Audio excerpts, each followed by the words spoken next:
What if the money in your pocket is not as safe as you think? Every dollar you earn, save, or spend is tied to a system most people never truly understand. And the scariest part is, if you do not know how that system works, it can quietly use you. The money in your pocket is not worth what it says. That $1 bill does not have $1 of value inside it. It is not magic paper. It is not powerful because of the ink, the number, or the face printed on the front. It is powerful only because millions of people, banks, businesses, investors, and governments wake up every day and agree to believe in it. And the uncomfortable part is this: if that belief breaks, the money does not need to disappear to become worthless. It can still be in your hand. It can still be in your bank account. The number can still look the same. But suddenly, it buys less food, less fuel, less rent, less life. That is the mystery of money. It looks solid, but it is built on trust. Welcome to Money Unlocked. If you want to understand the financial questions most people are never taught clearly, subscribe to the channel, because we are going to break them down together in a way that actually makes sense. Now let's start with a question that sounds simple, but once you really think about it, it becomes strange. Why is $1 not the same as £1, 1 yen, or 1 euro? They are all just currencies. They are all numbers. They all exist mostly on screens now. So why does $1 buy one thing in America, but a completely different amount when compared to Japan, Britain, or Europe? At first, it feels random, like some invisible group of people just decides what each currency should be worth. But when you and I look closer, we start seeing the truth. A currency is not only a unit of money, it is a reflection of the economy standing behind it. When people trust a country, they trust its currency. When they trust its businesses, its banks, its laws, its workers, its exports, and its ability to keep producing real value, they are more willing to hold that currency. More demand makes it stronger. But when confidence falls, the currency weakens. If an economy slows down, if inflation gets out of control, if the government prints too much money, if investors get nervous, or if people no longer believe the country can manage itself, the currency starts losing power. Not because the paper changed, because the belief behind it changed. That is why exchange rates move every day. They are not just random numbers on a screen. They are signals. They are the world constantly asking, do we trust this economy more today or less? Think about it like a scoreboard. A strong economy does not just have money. It produces things other people want. It sells products, attracts investment, creates jobs, protects contracts, and gives people confidence that tomorrow will still function. That confidence creates demand for its money. If American investors want to buy Japanese products, they may need yen. If global companies want to invest in the United States, they may need dollars. If people around the world believe one country is safer during a crisis, they may move their money into that country's currency. Suddenly, a currency is not just a symbol. It becomes a vote. Every trade, every investment, every loan, every import, every export, every central bank decision is like a tiny vote of confidence or doubt. And that is why $1 does not equal £1 or 1 yen. Because America, Britain, and Japan do not have the same economy. They do not produce the same things. They do not have the same interest rates, the same trade flows, the same inflation, or the same level of global trust at every moment. The number printed on the bill is not the real value. The real value is what the world believes that bill can still buy tomorrow. And once you understand that, money starts to feel different. It is no longer just something you earn, spend, save, or lose. It is a living signal of confidence, a quiet measurement of power, a promise backed not by paper, but by production, stability, and trust. So the next time you see an exchange rate, do not think of it as just a conversion. Think of it as a question. How much does the world believe in this country right now? Because in the end, money is not valuable because it says it is. Money is valuable because enough people still believe the story behind it. If money is only as strong as the trust behind it, then the next question becomes even more uncomfortable. What happens when the people in charge of that money need more of it than they actually have? That is where government debt begins. And I remember the first time I really thought about this. It felt almost impossible to understand. Every major country seems to owe money. The United States owes money. Japan owes money. China owes money. Britain owes money.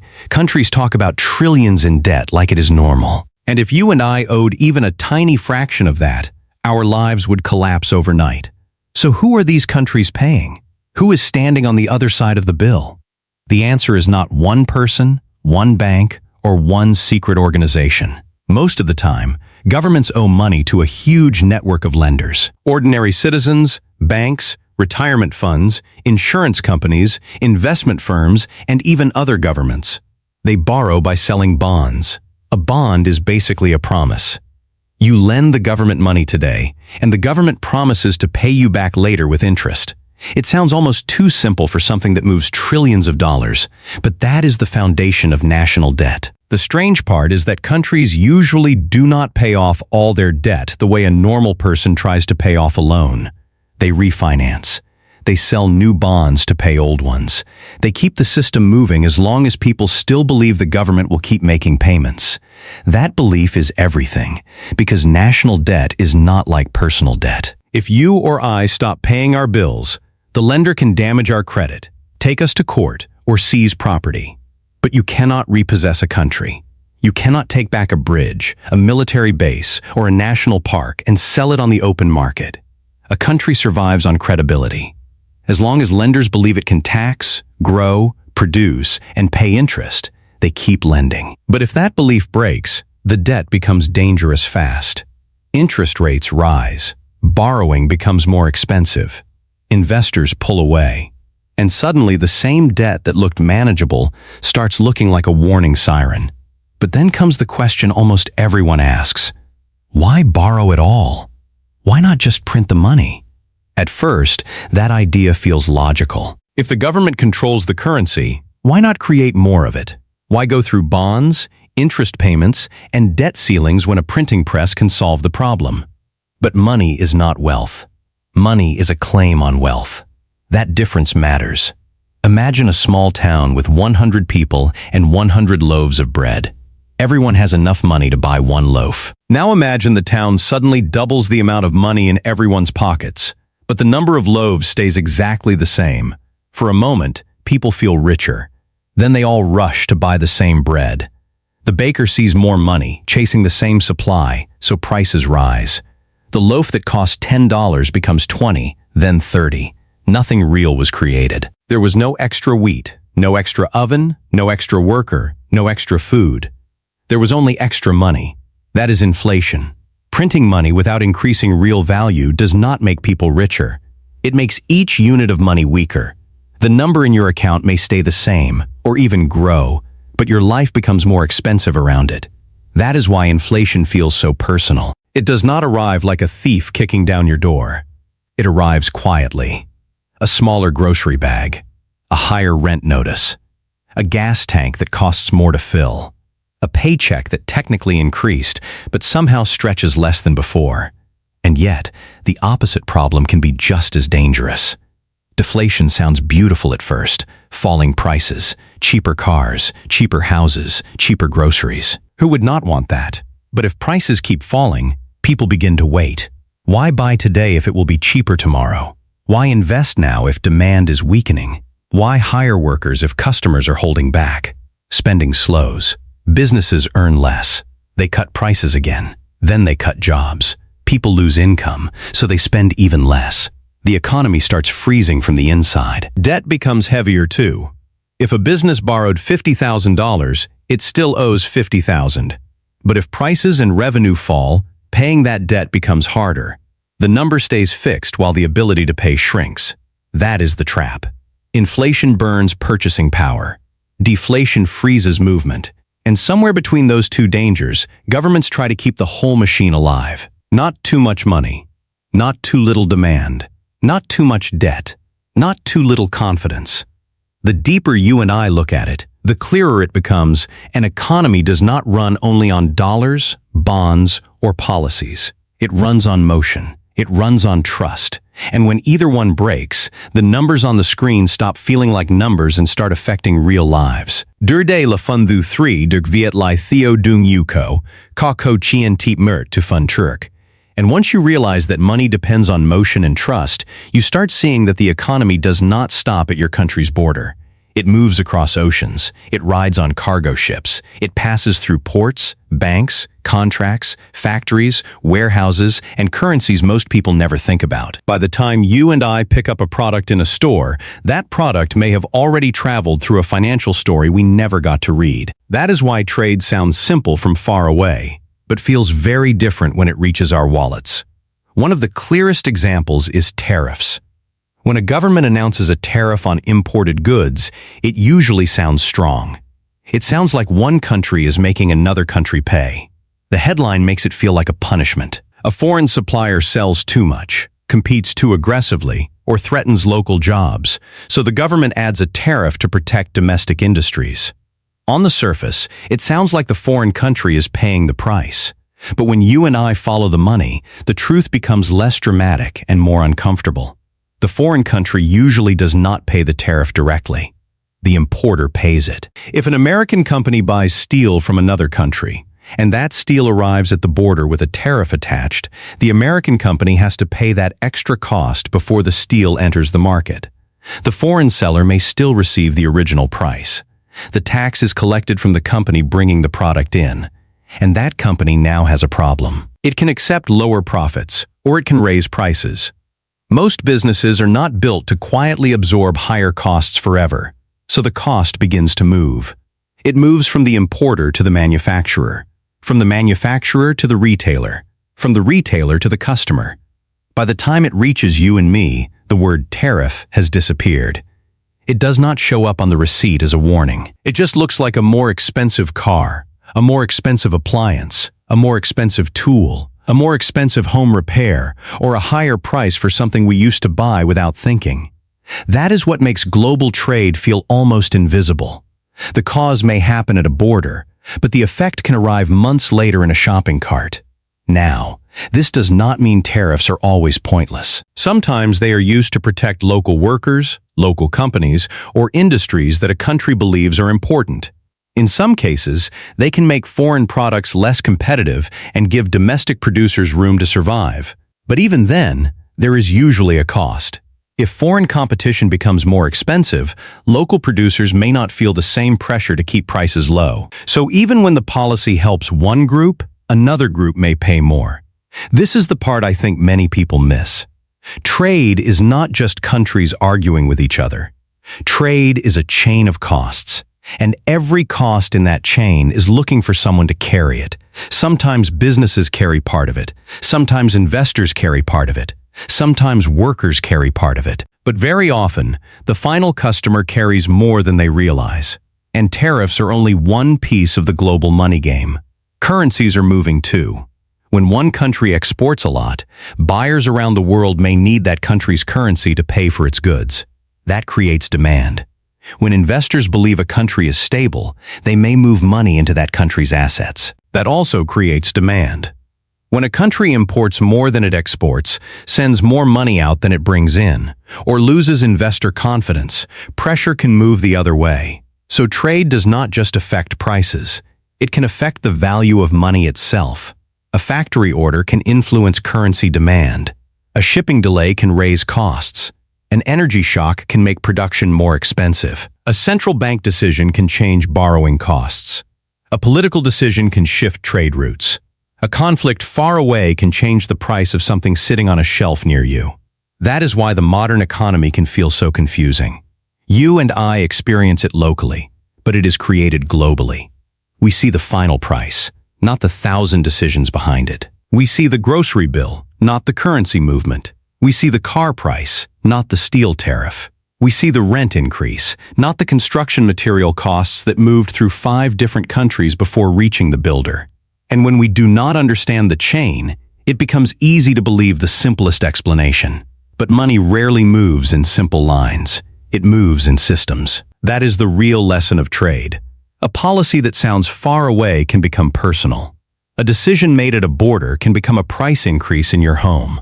A currency movement on a screen can become a higher cost in real life. So the next time you hear that one country is charging another country, pause for a second. Ask where the cost actually goes. Because in the global economy, The person who is supposed to pay is not always the person who ends up paying. And more often than we want to admit, the final bill quietly finds its way to ordinary people like you and me. And if the hidden costs of the global economy often find their way back to ordinary people, housing shows us what happens when the things we need most become the things investors want most. For a long time, people were sold a very simple promise: work hard, save money, stay responsible. One day, you will own a home. It sounded fair. It sounded almost natural. A home was not supposed to be a luxury prize. It was supposed to be the place where life could finally feel stable. But for millions of people now, that promise feels like it was made for another generation. You and I can feel the frustration behind this question. Why can nobody afford a home anymore? It is not because people suddenly became lazy. It is not because an entire generation forgot how to save. It is not because coffee, phones, or small daily choices explain a housing market that moved far faster than wages. The real story is bigger than personal discipline. Home prices climbed while incomes crawled. The distance between what people earn and what homes cost became wider every year. A person can work full-time, avoid unnecessary spending, and still watch the down payment goal move farther away. It feels like trying to fill a bucket while someone keeps raising the bucket higher. Part of the problem is supply. In many places, not enough homes were built for the number of people who needed them. Zoning rules, building restrictions, neighborhood resistance, long approval processes, and rising construction costs all slowed the creation of new housing. When more people need homes than there are homes available, prices rise. But supply is only one layer. The deeper shift is that housing stopped being just shelter. It became an asset. That one change explains so much of the pressure people feel. A house is no longer only a place where a family eats dinner, raises children, sleeps safely, and builds memories. It is also a financial product. It can be bought, rented, flipped, leveraged, packaged, inherited, and used to grow wealth. And once homes become assets, regular buyers are not only competing with other families. They are competing with people and companies that may already own many properties. That changes the game. A first-time buyer is trying to build a life. An investor is trying to maximize a return. Those are not the same mission. One person is asking, "Can I afford to live here?" The other is asking, "What yield can this property produce?" That is where the economy starts to feel personal. Because if the market rewards ownership more than labor, then the people who already own assets keep moving ahead, while people who only earn wages struggle to catch up. This is also why the difference between trading and investing matters. Trading is trying to profit from short-term movement. A trader looks at price swings, news, momentum, and timing. The question is, can I get in and out at the right moment? Investing is different. Investing is about ownership over time. The question is not only, what will happen today? The question is, will this asset become more valuable years from now? Trading chases movement. Investing gives time a chance to work. And that difference matters because wealth is often built less by frantic motion and more by owning things that grow quietly. Stocks in strong companies, real estate in valuable locations, businesses that produce cash flow, assets that can rise while the owner sleeps. That is a hard truth to face. A paycheck stops when the work stops, but an asset can keep working in the background. This is one reason wealthy people often think about debt differently from everyone else. For most people, debt feels heavy. Credit cards, car loans, student loans, late fees, high interest payments. Debt can become a monthly reminder that the future has already been spent. But for people with large assets, debt can become a tool. If someone owns millions of dollars in stocks, real estate, or business equity, they may be able to borrow against those assets instead of selling them. That gives them access to cash while still keeping ownership. If the asset continues to grow and the loan is managed carefully, the debt can help them buy more assets, fund new opportunities, or avoid selling at the wrong time. This is not magic, and it is not risk-free. If asset prices fall or interest costs rise, leverage can become dangerous very quickly. But the important point is this: debt backed by valuable assets is treated very differently from debt taken on by someone with no financial cushion. The system often gives cheaper money to people who already have money. That is the part that stays with me. For one person, debt is a trap that keeps them awake at night. For another person, debt is a lever that moves them closer to more ownership. Same word, different world. And once you understand that, the modern economy starts to look less like a simple ladder and more like two separate tracks. On one track, people trade time for wages and try to keep up with rising costs. On the other track, people own assets, use those assets to access capital, and let time work in their favor. That does not mean ordinary people are powerless, but it does mean we have to understand the game clearly. Saving matters, but saving alone may not be enough if assets are rising faster than income. Working hard matters, but work alone may not build wealth if every dollar disappears into rent, bills, and inflation. The real question becomes, how do you move from only earning money to owning something that can grow? Because in this system, the people who understand assets do not just make money. They position themselves where money has a chance to multiply. And once we understand that money can multiply when it is tied to assets, we have to look at the final layer. Money can also become code, proof, or even a mask. That is what makes Bitcoin so fascinating. At first, Bitcoin sounds like digital money, and in one sense, it is. There are no coins you can hold, no bills you can fold, no bank branch you need to visit. It exists online, moving from one digital wallet to another. But the deeper idea behind Bitcoin is not just convenience. It is a challenge to the old system. For most of our lives, money has required trust in institutions. We trust banks to hold deposits. We trust governments not to destroy the currency. We trust payment companies to process transactions. We trust central banks to manage supply. Whether we think about it or not, traditional money asks us to believe that someone in charge will protect the system. Bitcoin asks a different question. What if there was no one in charge? Instead of a central authority, Bitcoin runs on a public ledger called the blockchain. Every transaction is recorded, verified by a network, and added to a chain of previous records. No single company controls it. No government can simply decide to print more of it. The supply is limited by code, with only 21 million Bitcoin ever able to exist. That scarcity is why some people call it digital gold. But I do not think we should romanticize it. Bitcoin is not perfect. Its price can swing violently. It can be difficult for ordinary people to use safely. If someone loses access to their wallet, there may be no customer service line, no reset button, no bank manager who can bring the money back. That is the trade-off. Freedom from central control also means responsibility without rescue. And then there is the darker side of money, where the problem is not volatility or technology, but disguise. Money laundering is what happens when illegally earned money is made to look like it came from a legal source.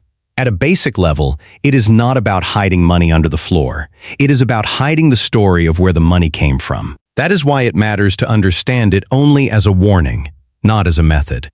The financial system depends on trust. When criminal money is disguised as normal business income, that trust gets damaged. It can corrupt real companies, distort markets, and make illegal activity look legitimate from the outside.